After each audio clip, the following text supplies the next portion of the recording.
Ireland নারী দলকে ৩ ম্যাচের ওয়ানডে সিরিজে হোয়াইট ওয়াশ করেছে বাংলাদেশ নারী দল।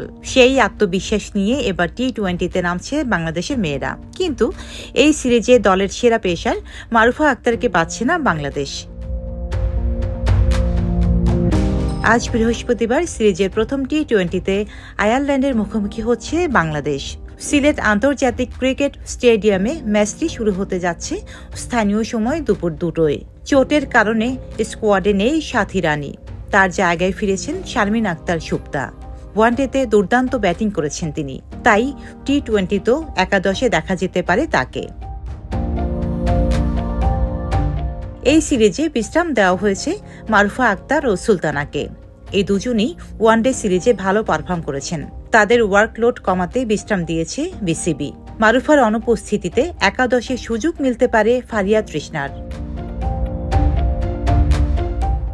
সিরিজের দ্বিতীয় ও তৃতীয় ম্যাচ যথাক্রমে 7 ও 9 ডিসেম্বর। সিরিজের পরের দুটি ম্যাচও অনুষ্ঠিত হবে সিলেট আন্তর্জাতিক ক্রিকেট স্টেডিয়ামে।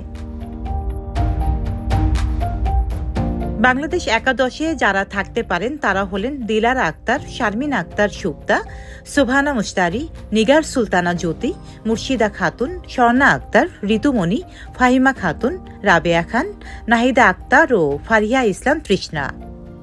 ডেস্ক রিপোর্ট, সাম্প্রতিক দেশকাল।